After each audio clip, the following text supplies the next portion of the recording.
I hope everyone is well. I think it's been a while since we've been able to meet either personally or otherwise. So I understand that at the moment, the 12th chapter has been started. Is that correct?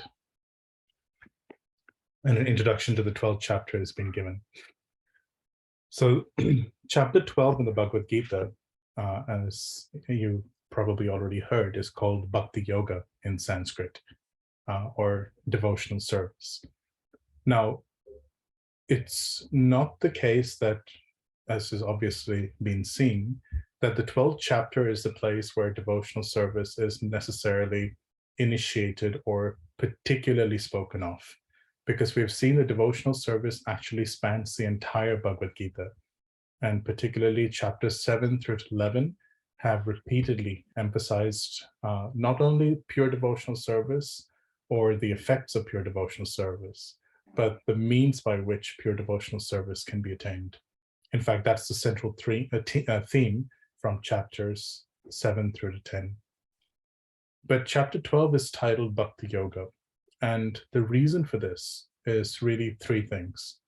One, in this chapter, the process of devotional service, of pure devotional service, is compared to the process of prescribed duties.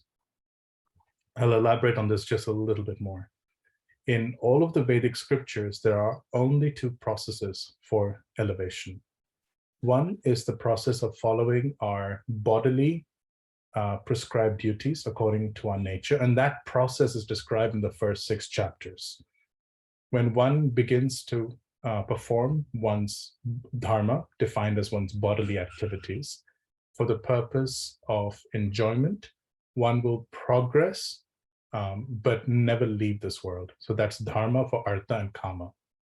But when dharma, our prescribed duties, are performed for moksha, that is called nishkama karma yoga. And that is one of the 2 paths of leaving this world that the scriptures speak about. And that process, dharma performed for moksha, it starts and is founded on nishkama karma yoga. It is elevated into jnana or ashtanga yoga for the purpose of complete liberation. The other process is dharma performed, where dharma is defined as the nature of the spirit soul, or the activities of the spirit soul, sanatana dharma, so to speak. And the process of awakening our actual nature as a servant of Krishna, taking shelter of Krishna, is the second of the 2 processes, and that is the emphasis of the middle 6 chapters of the Gita. So in the first 6 chapters and the middle 6 chapters, what we see is that the 2 processes covered in all of the scriptures, whether we're talking about the Upanishads, Srimad Bhagavatam, the Vedanta Sutra, only these 2 processes are spoken of, and they are explained in detail in both these sets of 6 chapters. So the first reason that chapter 12 is called Bhakti Yoga is because these 2 processes are compared against one another in the initial verses. And Bhakti Yoga is shown to be supremely more pure, more pleasing to Krishna, and the highest of all. The second reason that this chapter is called Bhakti Yoga is because the grades of pure devotional service, or the grades of bhakti, are described. This is in verses 8 through to 12. Now, this kind of delineation is not easily available. In the rest of the Bhagavad-gītā, you don't see these levels of devotional service being described necessarily so easily. In the Srimad Bhagavatam, it is also not necessarily categorized in as a readily available a fashion. You only see this kind of categorization in the Nectar of Devotion, or the Bhakti Rasamrita Sindhu. But that categorization of levels of pure devotional service, starting with the level of devotional service practiced at Bhava Bhakti, then at Asakti, then in spontaneous devotional service, and then Vaidhi Sadhana Bhakti, which is pure devotional service in practice. Those levels are described. And that's the second reason this chapter is called Bhakti Yoga. And finally, the qualities, the third reason this chapter is called Bhakti Yoga, is because the qualities of of a real devotee are described. This is in verses 13 through to 20 of this chapter. So for these three reasons, this chapter tells us that devotional service is the supreme process throughout all the scriptures. This has already been spoken of, but it is conclusively explained. Number two, the levels of pure devotional service, or the levels of bhakti in general, are described. And number three, the qualities of such a devotee are also described. For this reason, this chapter is celebrated as Bhakti Yoga, or devotional service. Now, I think Toshin Krishna Prabhu has already described the sections of this chapter, but there are three major sections. The first section is from verse number 1 up to verse number 7. So these verses explain that pure devotional service is the best of all. It is supreme. Then the second section is verses 8 through to 12. These verses describe the levels of bhakti. And then the third section is from verses 13 through to 20. And these verses describe the qualities of the devotee. Particularly, these qualities apply to the devotee at the stage of bhava bhakti. And we will discuss this when we come to that section. Do the devotees have any questions so far?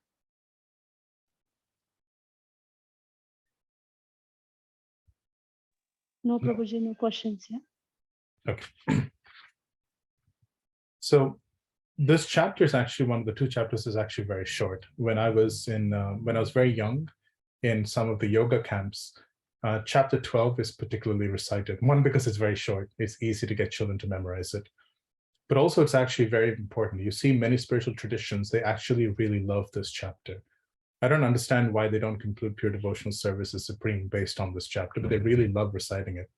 Another chapter that's quite often recited is chapter 15. Maybe again, that's 20 verses. It's easy to memorize.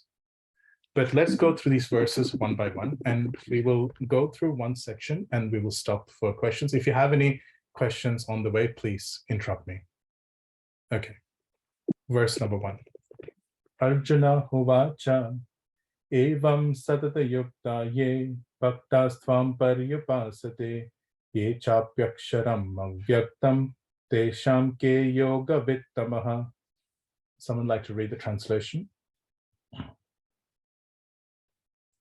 Yeah, sure.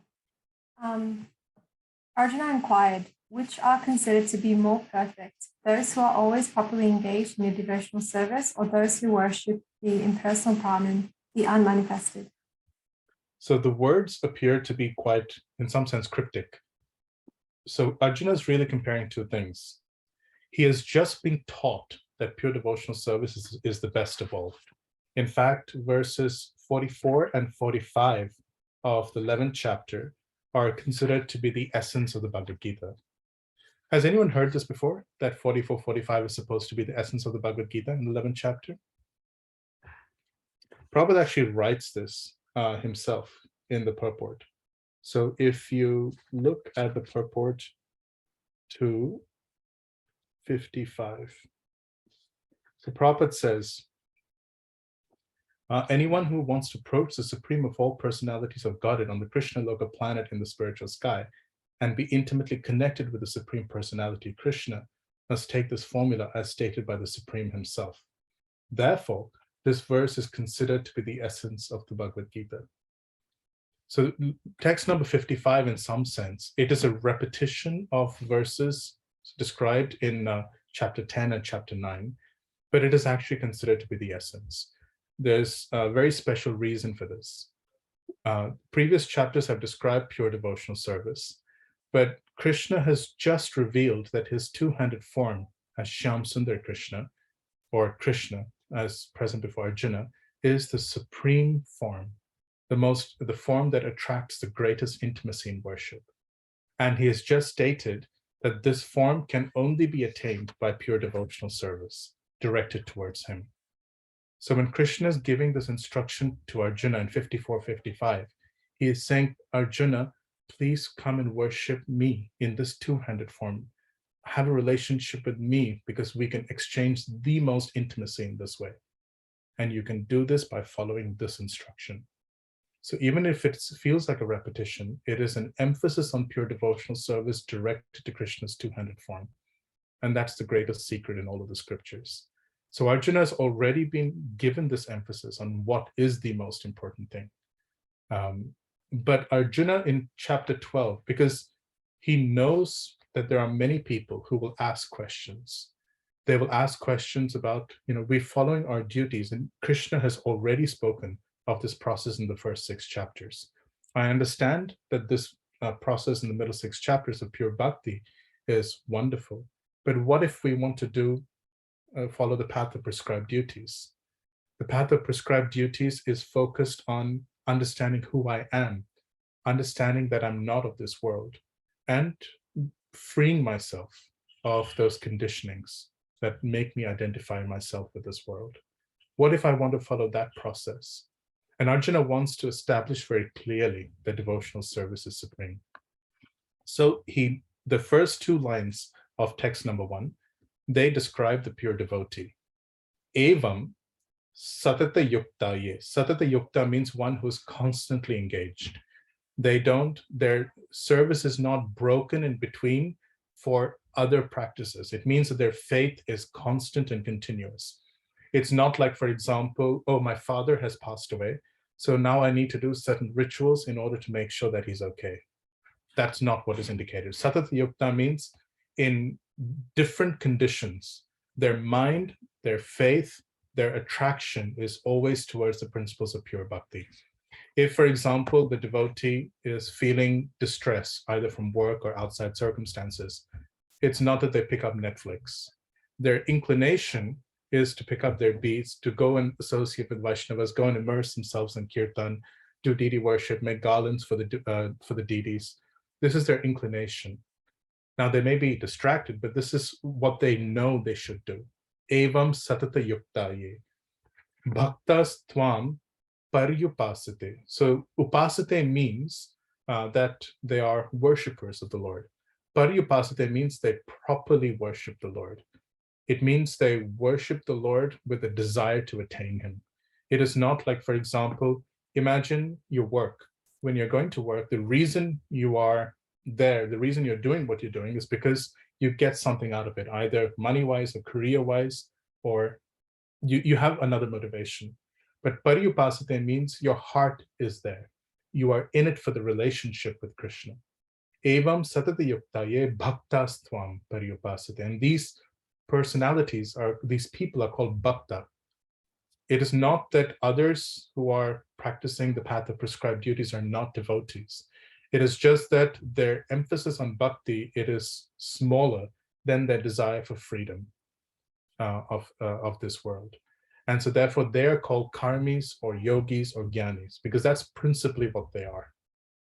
For example, a farmer who sells a little bit on the side is called a farmer, but somebody who does a little bit of farming to mostly sell commercial products is called a merchant.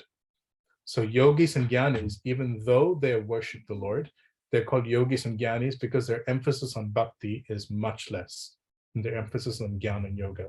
But these people, they're bhaktas. They might have material desires, but they're bhaktas. They are devotees of the Lord. That's who they actually are.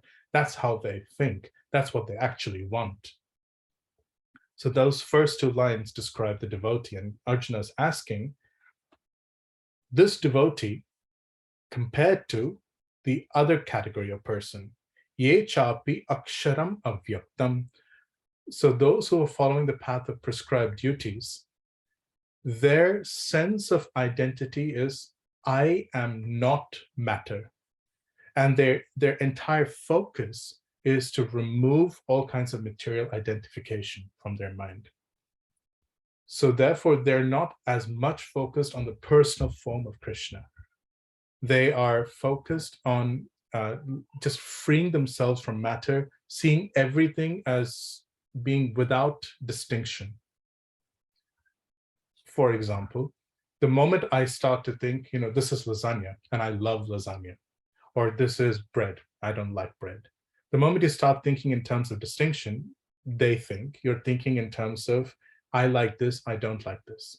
What they try and say and do is, look, the lasagna, it comes from the Lord's energy. The banana, it comes from the Lord's energy. Ultimately, I should not be able to see a difference between them. And so in their mind, a lot of their process works on, okay, everything is everything, is ultimately Brahman.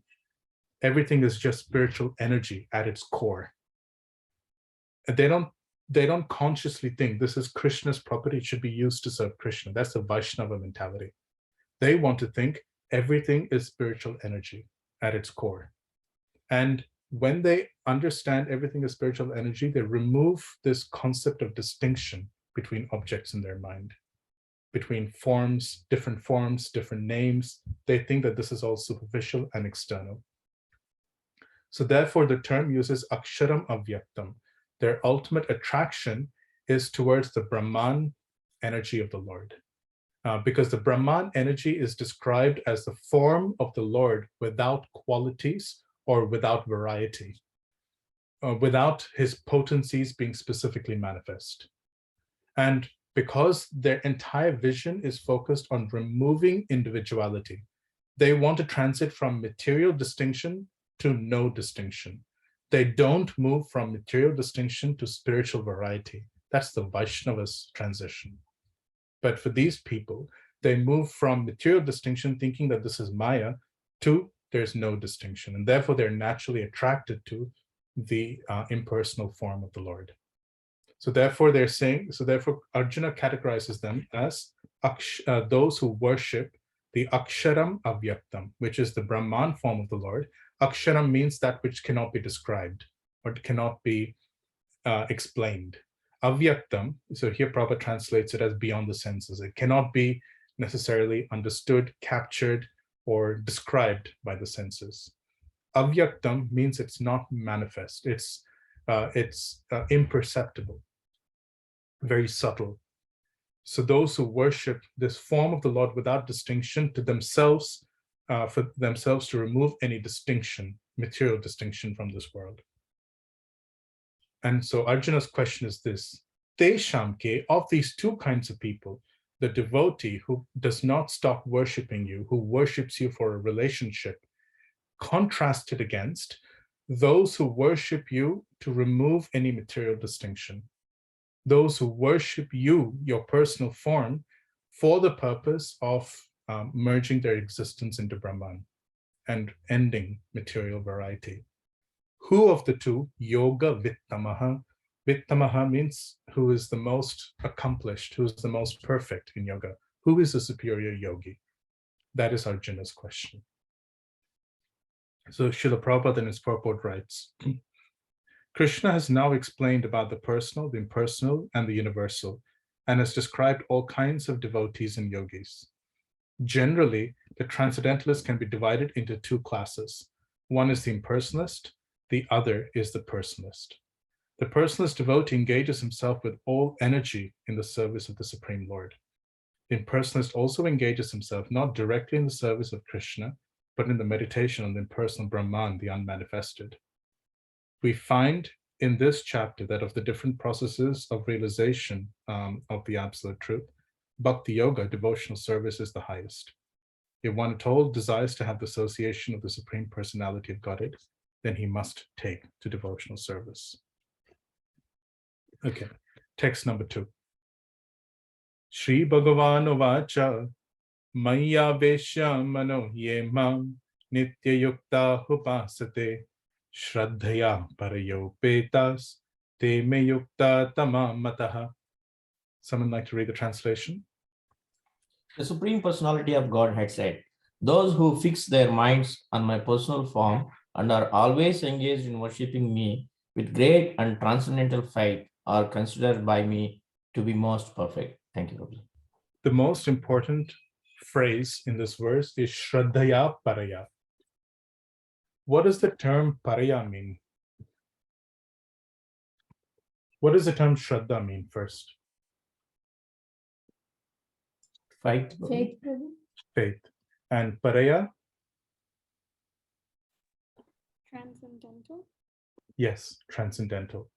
So this phrase actually is the reason Krishna is saying that devotees are the best among all yogis, or the process of devotional service is the best of all. To understand this, I want to share with you a section from the 11th canto of Srimad Bhagavatam. This is the 25th chapter. Can everybody see my screen? This chapter is titled The Three Modes of Material Nature and Beyond. So you will see some similarity between this chapter and chapters 14, 17, and 18 in the Bhagavad-gītā. But there's a special aspect of this chapter that's not there in the Bhagavad-gītā. And that is, this chapter not only describes the three modes of material nature, but it describes what transcendental faith is. So here it is.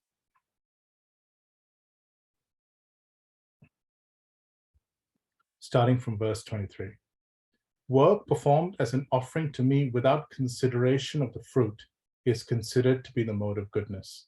Does this sound familiar, by the way? What does this sentence refer to? What is this work performed as an offering to me without consideration of the fruit? Nishkam bhakti.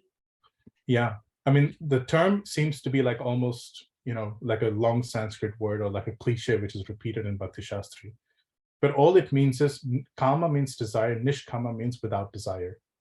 So you are performing your prescribed duties as an offering to the Lord, but you just don't want any specific material outcome from that activity. You want internal development and transcendental growth.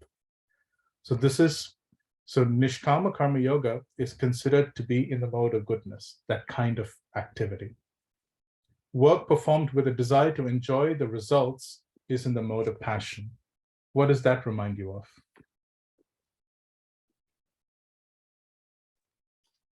Sakam. The reason it is sakama and not in ignorance, sakama means work performed for the pleasure of the Lord, but with a desire to enjoy the fruits. Typically, people in the mode of passion are actually quite pious. Those who are really in the mode of passion. They understand that Krishna is the Supreme Lord. They worship him, but they worship him with a desire to enjoy the fruits of their action. And work impelled by violence and envy is in the mode of ignorance. So typically people today are mostly in ignorance with some level of passion. Absolute knowledge is in the mode of goodness. What does this absolute knowledge mean?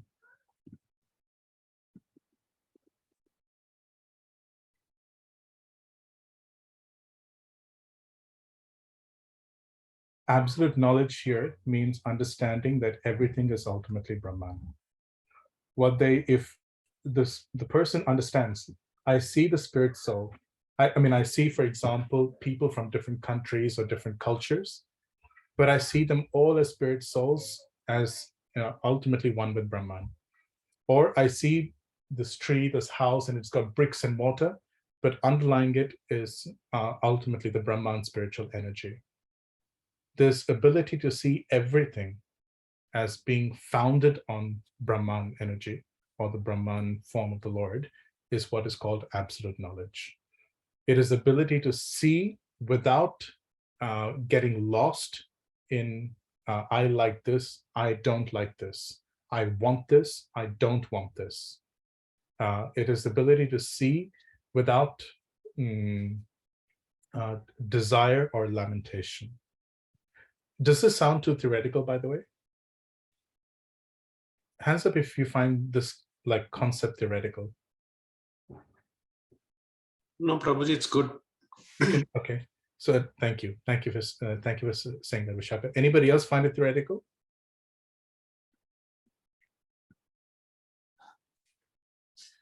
It took me a long time to understand that this was not theoretical. Let me explain what I mean.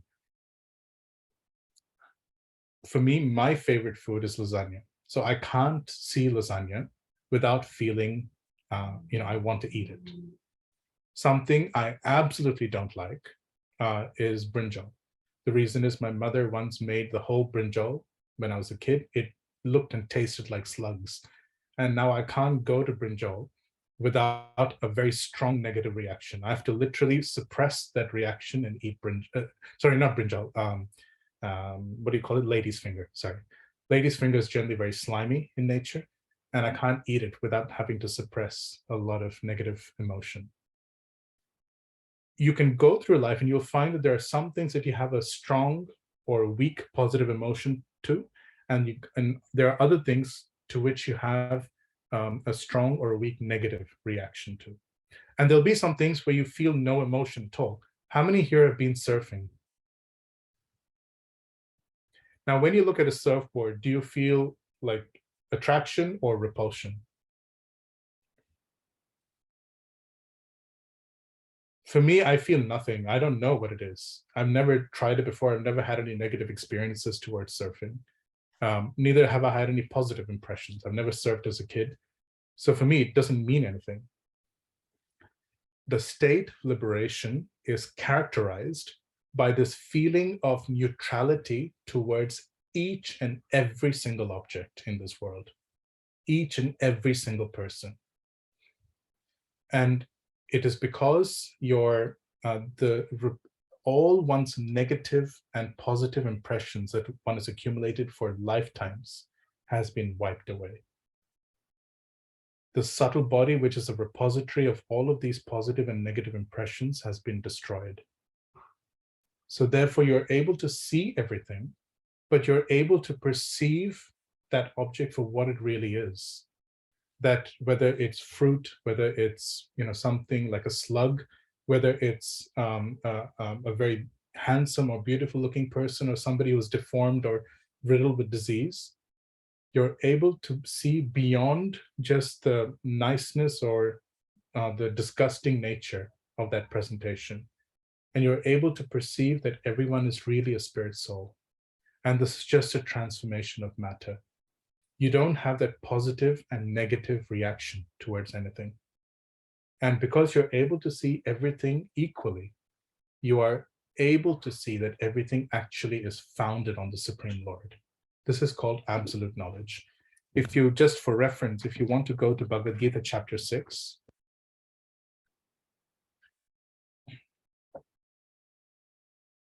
look up verse number, I believe,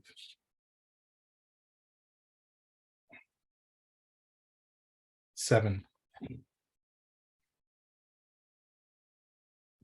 Chitātmana prashantasya paramatma samahita. Does everybody have it open? For one who has conquered the mind, meaning that one has gone beyond like, dislike, repulsion, attraction, the super soul is already reached. For he has attained tranquility. He sees everything with a sense of neutrality. For such a man, happiness and distress, heat and cold, honor and dishonor is all the same.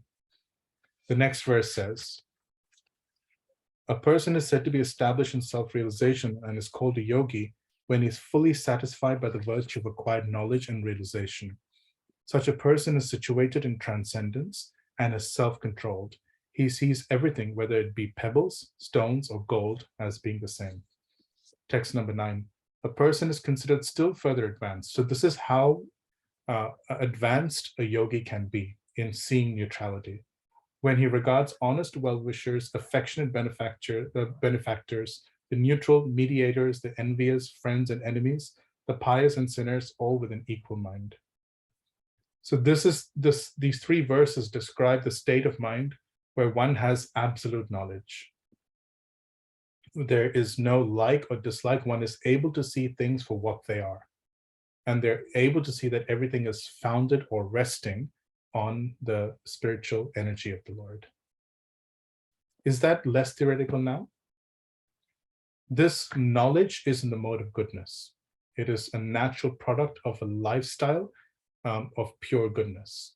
When one, and you can connect it to here, when one is offering one's work to Krishna for internal growth without wanting some result from that work, you stop seeing things in terms of good and bad.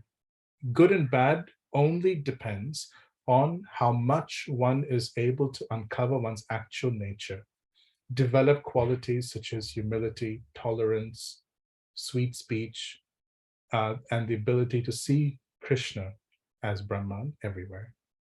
That is the kind of internal growth that is being emphasized. And this knowledge, absolute knowledge, is a product of this work, this kind of work. Okay. Knowledge based on duality is in the mode of passion. And foolish, materialistic knowledge is in the mode of ignorance. A characteristic example of this is modern day medicine, for example. in modern day medicine, all of the reactions within a body are considered to be chemical reactions. Practically without exception, all of the drugs that we take from the pharmacy are in some way or the other, they interfere with the chemical processes of the body. They stop one type of enzyme from working, or they increase the flow of another type of enzyme. They increase or reduce the productions of hormones. They see the entire body as being just a bunch of chemical reactions. And every drug that is in research right now is a means by which they can control the chemical reactions within the mind or within the body. What they don't understand or acknowledge is that the mind is a separate thing. In the mode of passion, you actually acknowledge the mind and consciousness as being separate to the body. It's just that you don't have a very clear idea that the person is, that every kind of spirit soul is the same. You see distinctions. Okay, like for example, Rohan has a particular kind of mind. He is different to me. You understand that. Or this person thinks differently to me. I see that there are different personalities. They understand that quite deeply. But what and they also understand that I as a spirit soul can travel to different distinctions, but they think that maybe I go with my body. It's very much like the Christian idea. When I go to heaven, I go in my own body, and my entire family goes. We stay as a family in heaven, and we have our Coca-Cola and our other things that we like. We play cricket in a good backyard that doesn't end. Like, that's their idea. And that kind of knowledge is based on passion. There's some understanding of the truth, but it is confused. In ignorance, this knowledge is completely twisted. What is actually false, they consider to be reality. It's actually a state of delusion. When somebody thinks that the body is everything and founds their life and their work on that assumption, their knowledge is in the mode of ignorance. That is what is being stated here. Knowledge based on me, however, is understood to be transcendental. So when somebody understands that everything is Krishna's energy, when somebody understands that the fruit that I'm eating, the taste of this fruit comes from Krishna, the taste of this water comes from Krishna, and one is able to appreciate this deepest reality of everything one is dealing with, that type of knowledge is actually transcendental. It is not in the mode of goodness. See, in the mode of goodness, one only removes material perception or material bias. That's the only thing one does in goodness. But in transcendence, one appreciates Krishna's presence in each and everything. One appreciates how everything is directly connected to, inspired by, and increased or facilitated by Krishna. Further, this chapter explains, residence in the forest is in the mode of goodness. Residence in the city or town is in the mode of passion. Residence in a gambling house displays the quality of ignorance. And residence in a place where I am, like a temple or the dham, that is transcendental. I don't know how many of you know, but in Amsterdam, there's what is known as a red light district. Does anybody know what that means? Okay. Red light district means you have prostitution, drugs. It's actually like a legalized part of Amsterdam where these activities run. You go through, it's called red light district because at nighttime when you go past those display stores, what are displayed are not products, but are people whom you pay money to for services. They rent out a room, and that's their profession. Now, in the middle of this red light district, the devotees, I don't know if it's there now, but previously, that's all they could afford from a rental perspective. They had their temple there. So a person in the mode of goodness, for example, would never, ever go to that area. They might think, look, I would prefer to be in an open place with wind, with sun, with trees, and they may, in today's day and age, spend a lot of money constructing a house with that kind of goodness around them. But a devotee, when even through the middle of the red light district, they will go to the temple, they will feel at home. The moment actually in that temple, you go into the temple, you smell incense, and you hear the devotees do kirtan and the outside world fades away. A devotee who is attracted to staying in a temple, even in a difficult environment around them, rather than wanting a temple necessarily in a very peaceful area. That kind of devotee is in transcendence. There are some people who will, like pious people, who will come and say, look, your temple is very nice, but it looks like a commercial building. I don't know if anybody, if you've heard this. Like it looks like a commercial building. And, you know, the devotees, they're very, very passionate. You should all be peaceful. You should all, you know, serve certain kinds of sattvic prasadam. And your kirtan should be soft. It should not be like, you know, dum, dum, dum, dum. You know, you should be melodious, sweet, and sometimes you should just be quiet so that you can just sit and you can meditate and just feel peaceful. That's their idea. This idea comes mostly from a combination of ignorance, but it's a product of the mode of goodness. People who are in the mode of goodness, really in the mode of goodness, they worship the Supreme Lord. They are attracted to kirtan, but their preference is to be alone. Their preference is to contemplate, study the scriptures, discuss as much as required, and get on with their spiritual life. This is the very strong inclination of the mode of goodness. But devotees who are in transcendence, wherever you get devotees coming around, they want to be with the devotees. They want to hear and chant with the devotees. They feel inspired in the middle of devotees. That's where they feel at home. So this is where their faith is. Similarly, food that is wholesome, pure, obtained without difficulties in the mode of goodness. Food that gives immediate pleasure to the senses is in the mode of passion. Food that is unclean and causes distress is in the mode of ignorance. But devotees, when they are tasting prasadam, it could be even decomposed or old. But when they understand something as prasadam, of course, they're practical about it.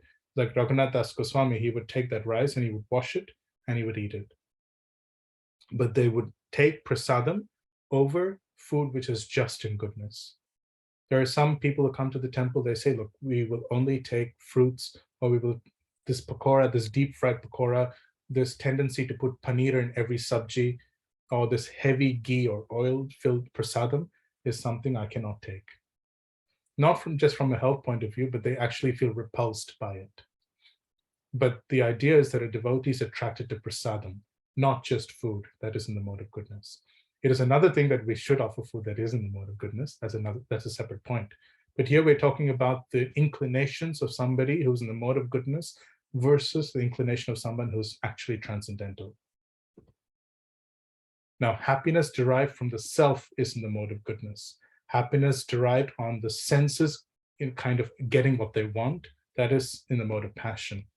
Happiness that's based on delusion and degradation. So this is not just drugs, but has anybody binge watched movies before? Like one movie, second movie. After a while, your mind just like, you know, just like play, fast forward, play, rewind, play. Your mind becomes deadened. Or sometimes, you know, people read books and they imagine themselves within the book. When I was a kid, Harry Potter was my favorite series. And I would take small branches of wood and go up onto the terrace in India and then cast spells at people, create my own play world. That's happiness based on delusion. Or it can become degradation also. Like you get a lot of role acting in couple play. And that's degradation. That's in the mode of ignorance. But happiness that's found in me, devotees just go to the temple, they're in kirtan, or they're reading shastra at home, they're hearing their spiritual master at home. All of this is transcendental. So just keep this picture in your mind, and there's a distinction between goodness and transcendental. So now let's go to the Bhagavad-gītā, because this is where we started. When we go, Arjuna is asked, which of the two, the devotee or the person in goodness who is aiming to achieve this absolute knowledge that everything is one without distinction, which of the two is superior? And Krishna is saying, Shraddhaya parā, one who has 100% transcendental faith. Because see, if you compare a devotee to an impersonalist is typically in the mode of goodness. And I think it's clear from reading these verses why that is the case, right? The yogi, for example, or a practitioner of Nishkama Karma Yoga, they prefer residence in a quiet place, in a forest, in an area where there's not a lot of external disturbance. Even if they're a king, they will create that environment around them as much as they can. They're free of attachment. They're cultivating this knowledge. They're working without desire. But all of these aspirations, they belong to the mode of goodness. Practically speaking, the entire practice of working on prescribed duties for self-emancipation is in the mode of goodness. But a devotee, their life is founded on hearing and chanting about Krishna, which is completely transcendental. They don't care whether they're at home, they're in the midst of, in a city. They love chanting Krishna's names. They love being amongst devotees, where devotees are, where the holy names are chanted, where there's recitation of Srimad Bhagavatam, where there's devotional service. That's where they feel happy and at home. They are not part of the goodness, passion, or ignorance cycle. They're actually transcendental in their faith, in their inclinations, in their tastes, in their demeanor, in their activities. And so from that objective criteria, it is clear that devotees are superior. They are above the modes of nature, whereas the other kind of transcendental practitioner is in the mode of goodness. Is that clear? And so do you understand Krishna's answer here? He's saying that because devotees are transcendental, therefore they are superior. That is the implication of the phrase Shraddhaya Parā. Now we can take this one step further. Shraddhaya Parā also means this. If you compare like a highly qualified yogi who's almost liberated from this world, and you compare a mixed devotee, like for example, me, for example, or other Vaishnavas, they are deeply inclined towards devotional service. Their faith is mostly in devotional service, but they have material desires. Which of the two is superior? Anybody can offer a comment?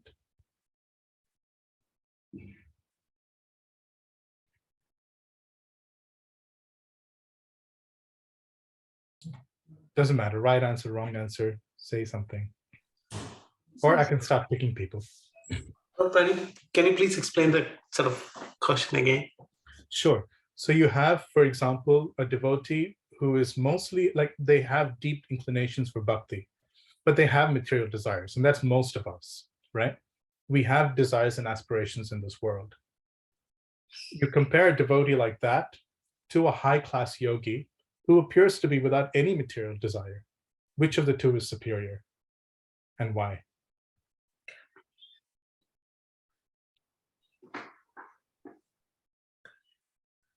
It's a difficult one because the other person who is also in a indirect way trying to achieve in a very strong kind of fighting with itself,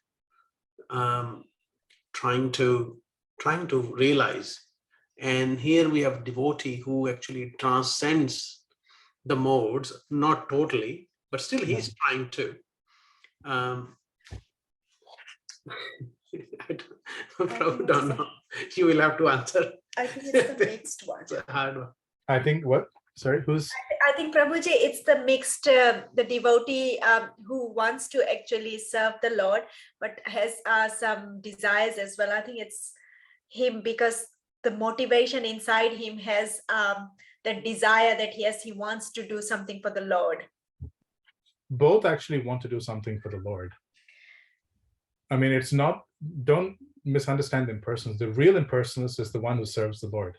That Mayavadi, he serves, he doesn't quite serve the Lord in the same way. And people who reject the Lord and just focus on, your new age meditation, they're actually nothing. They're not transcendental at all.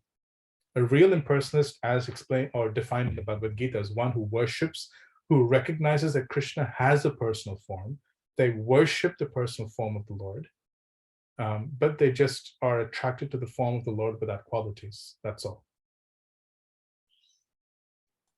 Probably my understanding is a mixed devotee is in a better position since their understanding of the personality of Godhead is different from the perspective that impersonalist thinks that they don't recognize the personal form of the Lord. And hence, even though we have some material desires or imperfections in our sadhana, my opinion is mixed devotee is better than the impersonalist, Prabhuji. Okay. By the way, impersonalists do actually recognize the personal form of the Lord, real impersonalists. Okay. The impersonalists you get today are not real impersonalists. They are diluted practitioners who don't really attain the results mentioned in the Bhagavad-gītā.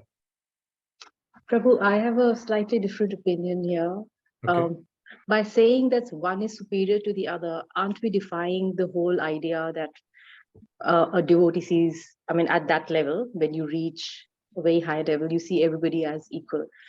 I see everybody as a devotee, irrespective of somebody has a tinge of material desire, while as others, somebody who's turned into a yogi, but it's a devotee. Everybody's on the same path.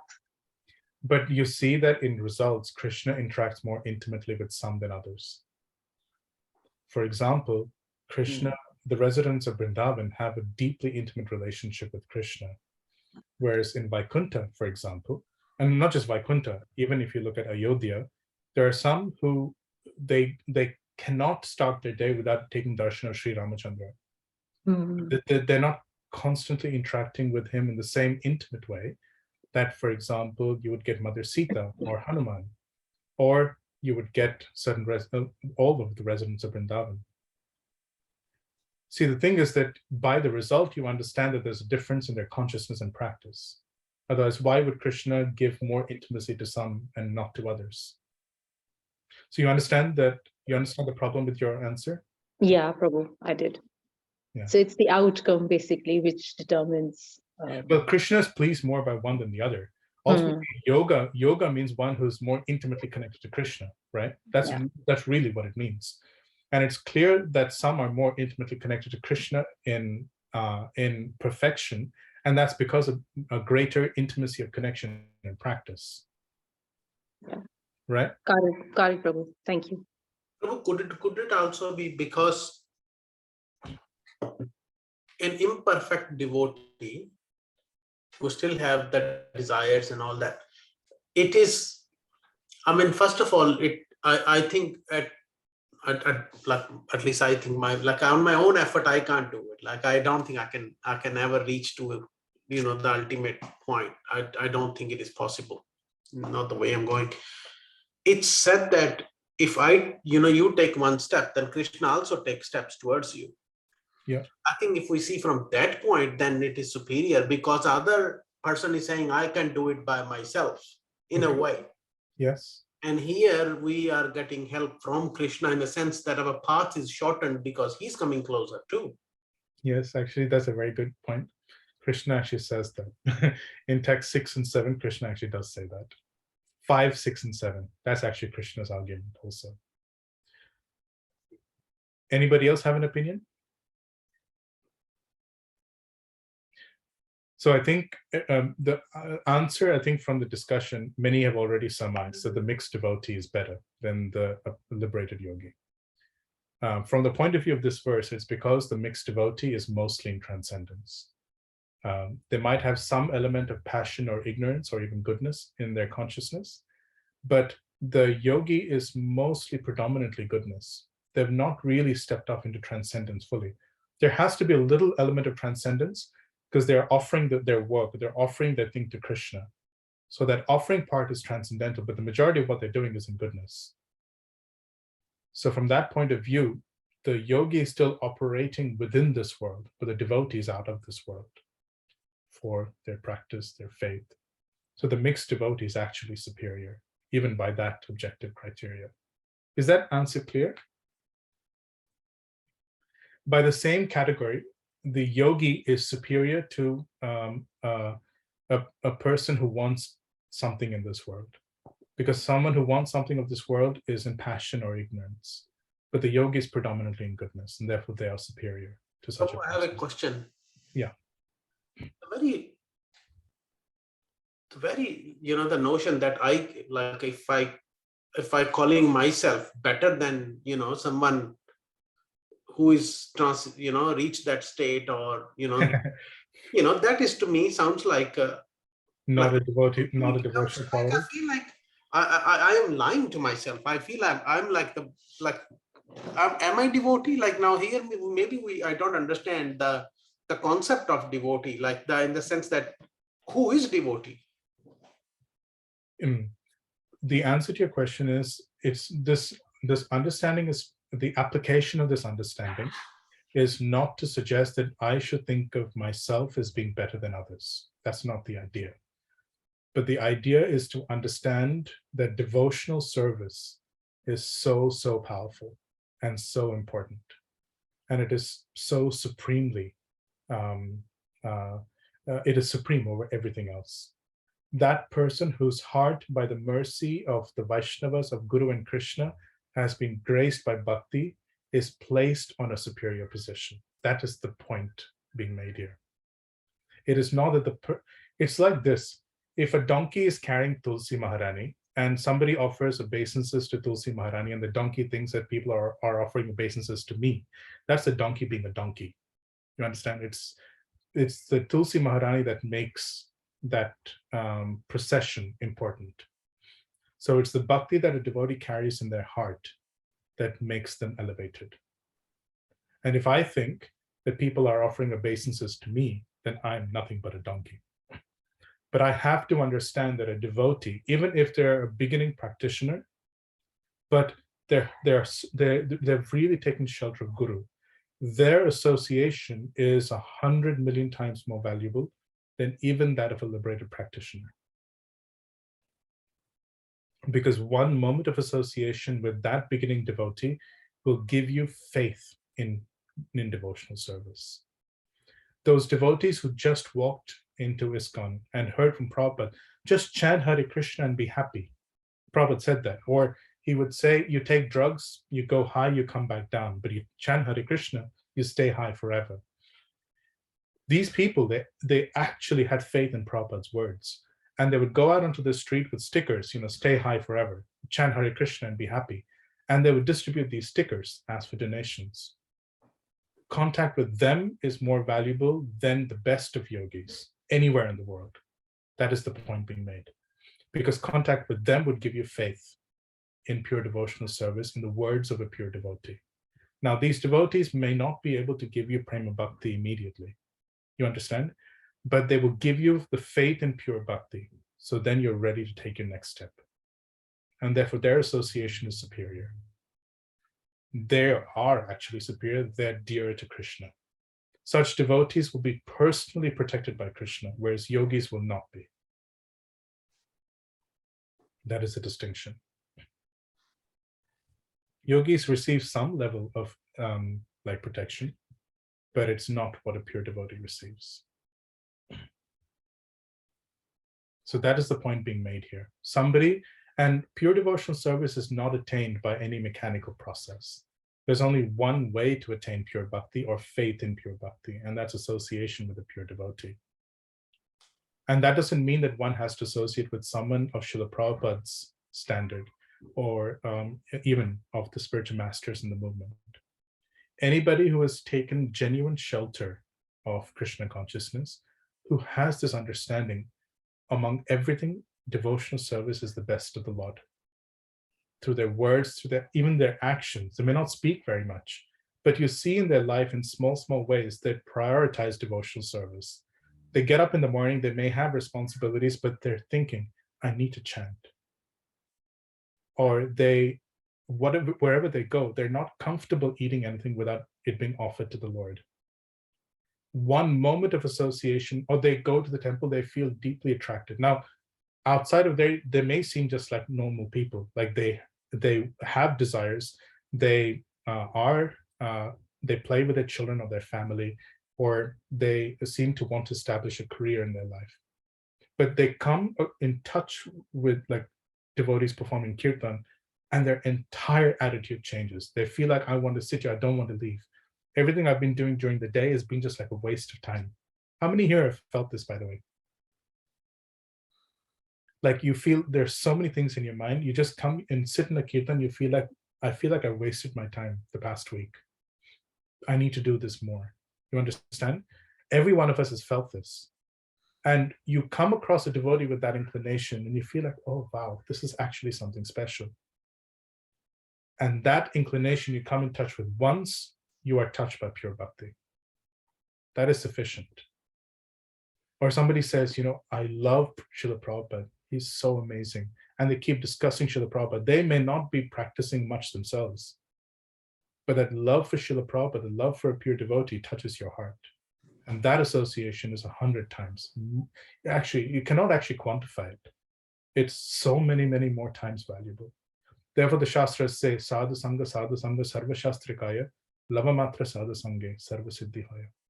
Anybody who has an inkling of faith in a pure devotee, or their words, to the exclusion of everything else, that person's association is infinitely valuable. Their faith is transcendental. That's the importance of that phrase, Shraddhaya Paraya. Does that answer your question? Yes, Prabhuji, like logically it makes sense. I get it. But some part of me still feels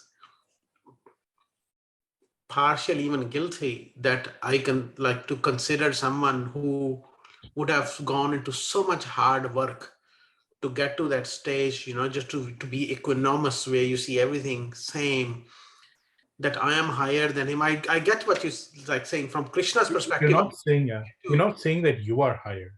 You are saying that a practitioner with bhakti is higher. You understand the distinction? You're not saying that you are higher. So when do someone reach that stage, Prabhu, then? No, anytime. You see a devotee in the temple, they prefer to be dancing in the temple rather than doing anything else outside.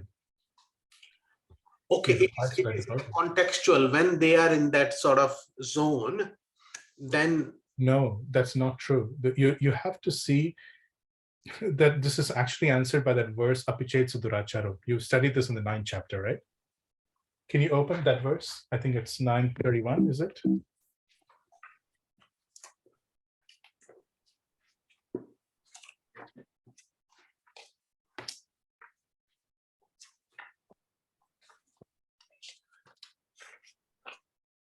$9:30.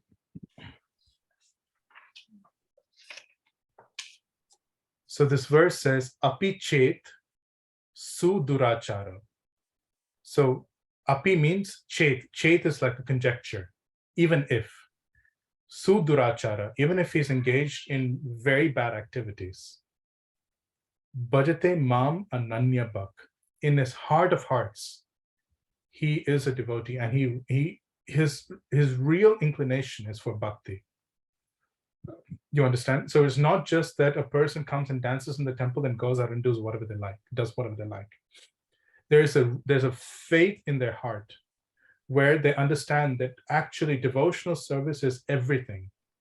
They understand that, whether it's intellectually or whether it's in their heart of hearts, they understand that.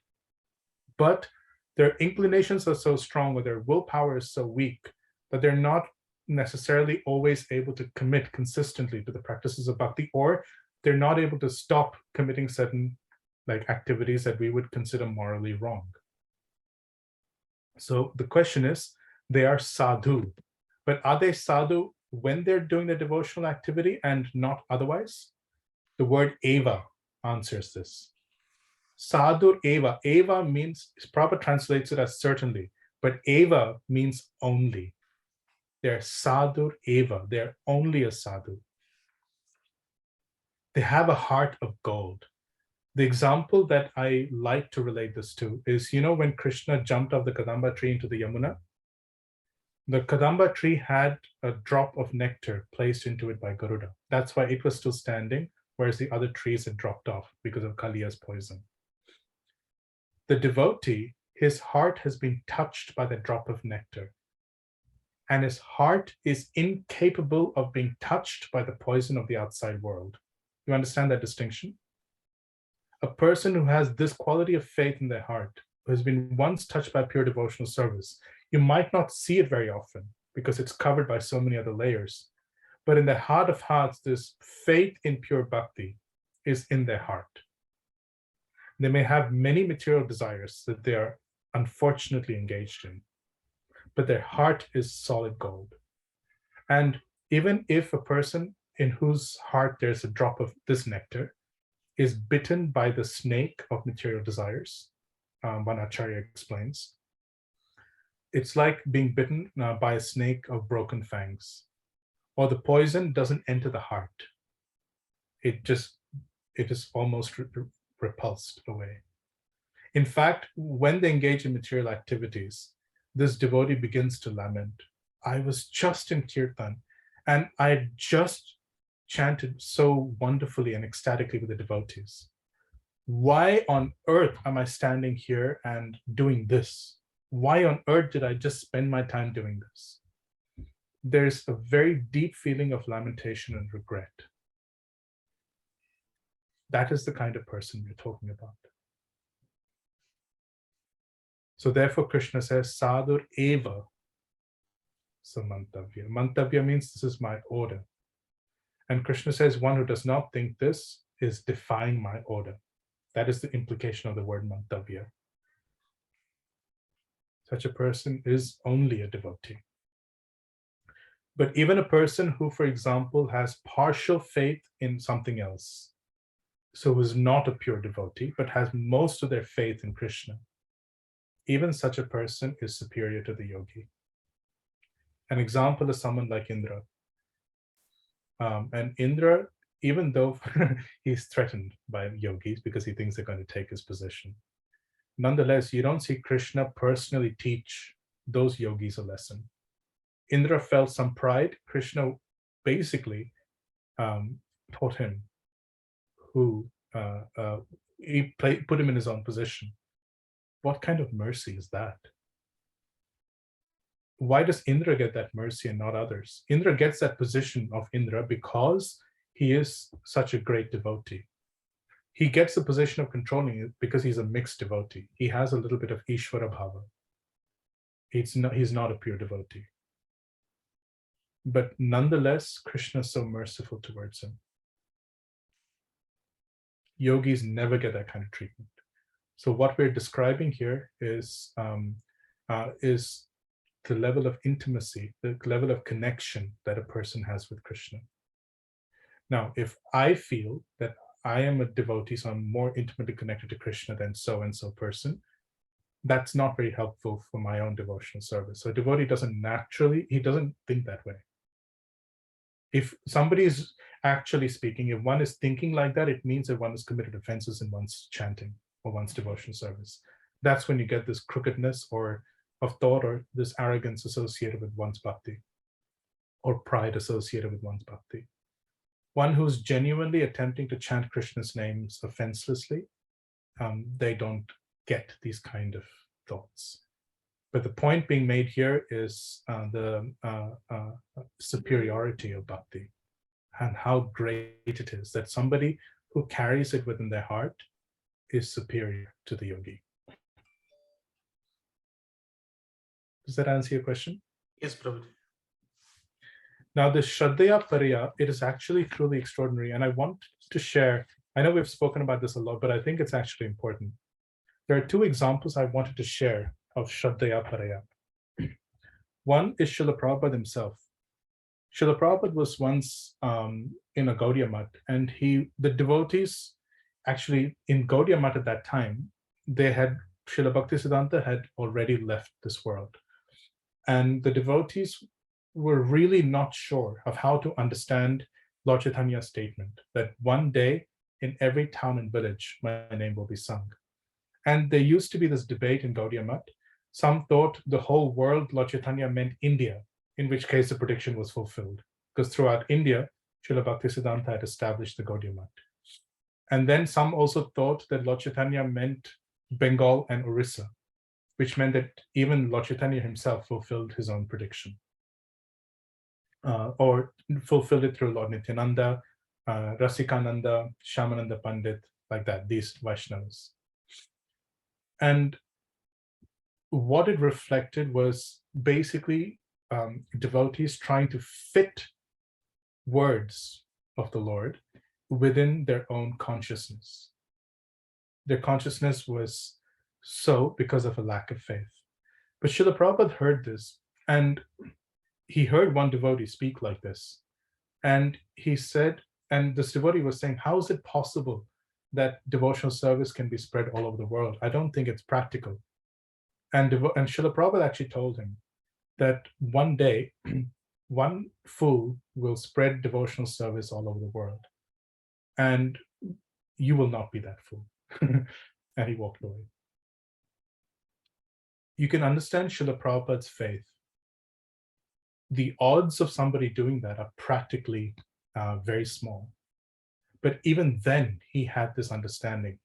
My spiritual master wants it. Srila Bhaktivinoda Thakur has predicted it. And Lord Chaitanya has predicted it. It will come to pass. Has anybody read Srila Prabhupada's song, the 2 songs that he wrote on the Jaladuta? Shri Siddhanta Saraswati Ati, Sachi Sutta Priya Ati. Has anybody heard that song or read that song? He said, my spiritual master is very dear to the son of Mother Sachi. And he desires that the message of Lord Gauranga be spread throughout the worlds. And because he desires it, it will come to pass. One time, Srila Prabhupada was walking with many devotees, including His Grace Brahmananda Prabhu. And he asked Brahmananda Prabhu, in your understanding, what is the most important verse in all of the scriptures? And devotees would recite Sarvadharman Parityajya, Manmanabhava Madbhakto, many other verses like this. Srila Prabhupada said, no, no, no. Then he said, the most important verse is this verse. Yasya deve parā bhaktir yathā deve tathā gurau. Has anybody heard this verse before? Is it just devotees being humble, or who has not heard this verse before? Okay, so this, Tarun Prabhu? Didn't hear from this one. So if you look up this verse, just type it up. Yasya deve parā bhaktir yathā deve tathā gurau. This verse says that one who has faith in the Supreme Lord and as much faith in their guru, that person, to that person, the entire purport of all the Vedic scriptures are revealed. And when Srila Prabhupada would hear his godbrother say, Bhaktivedanta Swami was successful because he went at a time when people were hippies, or he was a businessman and he knew how to make a business work, Srila Prabhupada would actually become upset. He said they've actually missed the point. He said, my endeavor was a success because I had faith in the words of my spiritual master, and I had faith in the holy names. I knew that if my spiritual master said it, it will come to pass. And Srila Prabhupada just took kartals. He went somewhere, he started chanting. And he used his intelligence, but he had faith in bhakti. The holy names will work. The Srimad Bhagavatam, if spoken, and if you read Prabhupada's song, that's what he says. He says, Rajastamo Bhava, he says that everyone here is completely in the modes of passion and ignorance. How will these words enter their heart? If I tell them no meat eating, no gambling, no illicit sex, no intoxication, they will kill me. How will these words enter their heart? And Srila Prabhupada just said, but I have faith that the words of Srimad Bhagavatam, if spoken, will transform their heart.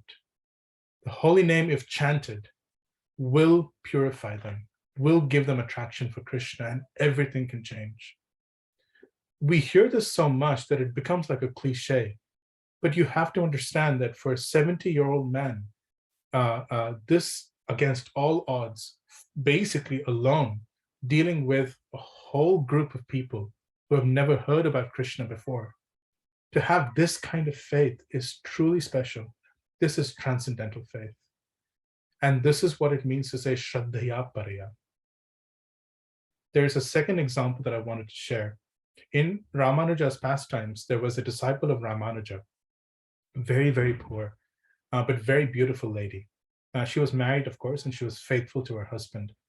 one time when her husband was out, they were so poor, they had one cloth between them.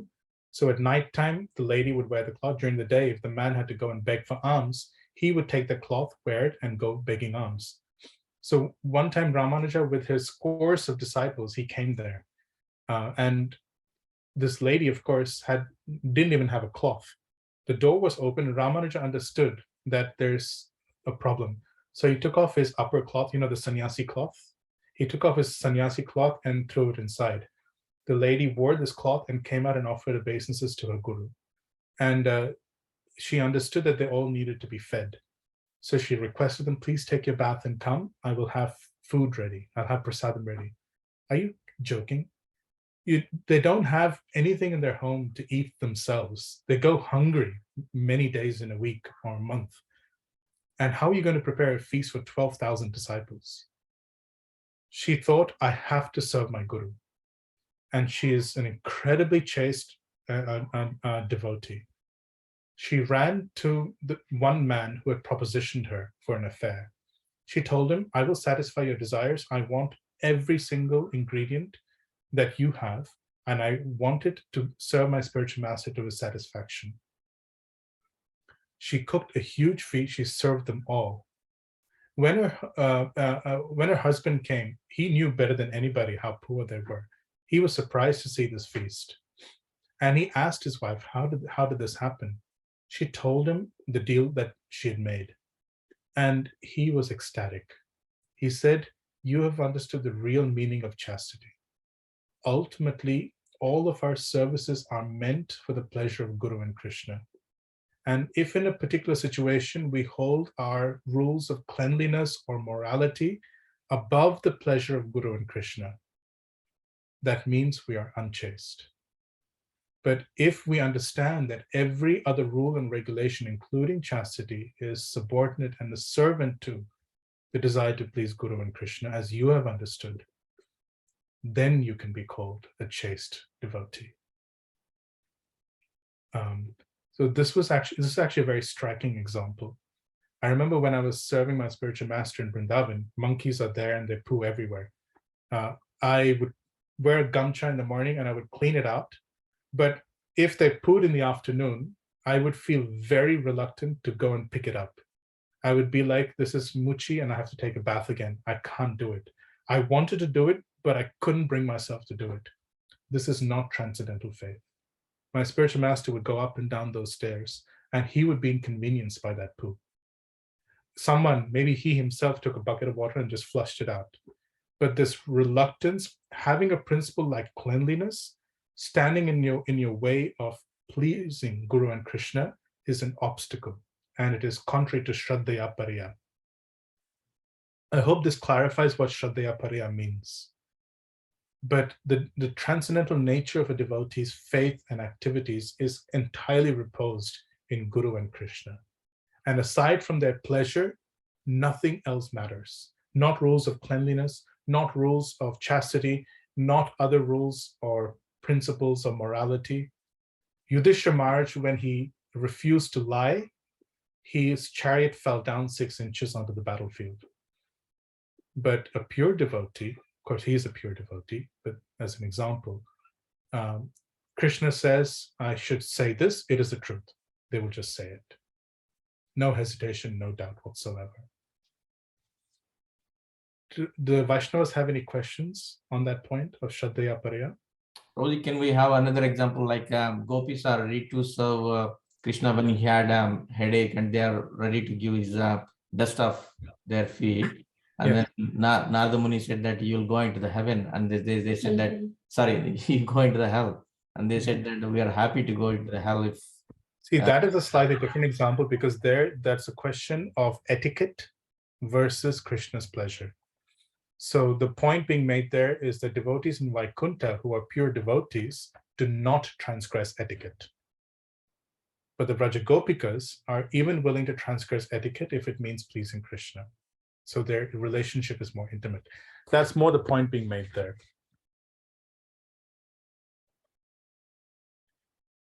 Okay, so let's get back to Krishna's end. Shri Sorry. Bhagavan Uvacha. Sorry, Rohan? Sorry, Prabhu, I had a question. Yes. Do you think stories like this can be harmful? I'm Yeah. asking this because I know early days of many temples, there were cases of prostitution being done in order to get money to build temples, and all these terrible things were being done. And once like authorities found out about it, they condemned it straight away. So their goal was to please Australia, Guru, they sold drugs, and Australia was banned guns, for everything. Yeah. 20 years or something, 15, 20 years. Yeah. So their desire was to please Guru and Krishna, build temples, but they were doing it through very bad ways. Their desire was not to please Guru and Krishna. You can tell that by the outcome. If, like for example, a devotee, generally speaking, acts within the problem is this: when devotees think that devotional service is transcendental, so we can do anything if the outcome is getting something for Krishna, and they do this without a proper understanding that their mind, intelligence are part of their practice. And if, for example, they cheat, they lie, they steal, forget these extreme examples. If, for example, I cheat on my taxes, or I lie to somebody to get something done, or I sell something which is of not good quality, or I cheat somebody, I'm going to have trouble facing Gopinath tomorrow, because I, as a devotee, don't understand that the things that I do during my day, they will affect my chanting. You understand? The point being made here is the distinction between goodness and transcendence. When this point is extrapolated to say that you can disregard Krishna's instructions because they come from Krishna too, on morality completely, without understanding the context or the proper usage of those regulations, one wreaks havoc. Therefore, Rupa Goswami says that one who practices bhakti without reference to the scriptures, they cause a disturbance for themselves, for others, for everybody, as has been seen in the examples that you've raised, not just at such a big level, but even in our small lives. I hope that clarifies the question. But even in that story, if that woman was willing to break her chastity, how can it be justified? Here, it's a question, it's an extreme example, but it's a question of a person who was completely sold. It's like this: does your desire, the same lady would have gone onto the battlefield in Ukraine and Russia if it meant satisfying her spiritual master and distributing books?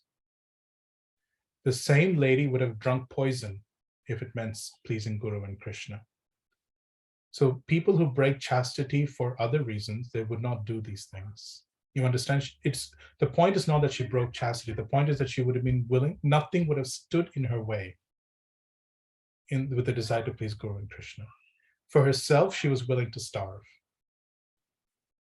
She did, in fact, for days on end. But when it came for her Guru, she was willing to do anything. People who are willing to break chastity, they may convince themselves or rationalize that they're doing it for Krishna. But after that event passes, you see them repeat that activity.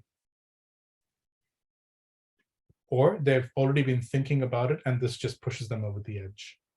That's a rationalization. And whilst pastimes like this can be used by people of that kind of mentality to justify their activities, the point being made, the point still has to be made that there is a distinction between goodness and transcendence. This lady practiced the principles of morality and chastity her whole life to satisfy her Guru. By the way, she didn't actually have to break chastity. Ramanuja, you know that pastime. Ramanuja saved them in the end. But the thing is that she'd been practicing morality and chastity her whole life to please her spiritual master. But when they became an obstacle, she cast it aside. There's a distinction between casting it aside when it becomes an obstacle, or just being willing to throw out everything anytime something happens. Thank you, Prabhu. Yeah. And usually devotees who have to take such a step should consult very carefully. That's the check and balance. I hope that answers your question or concern. It does. I think it is like a case-by-case basis. Like I'm sure that It's not even a case, it's an exception. yeah. Okay. I'm sure the people that were breaking these rules at that time were thinking in that mindset, like, you know, anything's allowed, we can do this. And they were using that to justify themselves. Yeah, I mean, those devotees unfortunately came from a background where this was okay or normal. It's actually a funny thing. You know how in the Bhagavatam and the Bhagavad-gītā, there's a lot spoken about detachment. The funny thing is that the Srimad Bhagavatam addresses people who actually have the ability to become attached. It's not like people today who are just so selfish and self-absorbed that they don't care about anybody else. So you tell such people about detachment, they interpret it as being indifference or hardness in the heart. You understand that? So first, today, people have to be taught to be attached before you can teach them about detachment. And there's that famous incident where there was a sannyasi in the Sri Vaishnava line. His wife passed away. He went to get sannyasa initiation. And his spiritual master told him, do you feel something, like, do you feel bad that your wife has passed away? He said, no, I don't feel anything. I'm completely detached. Spiritual master said, your wife has served you for years. She's been with you. She's walked every step of the way with you.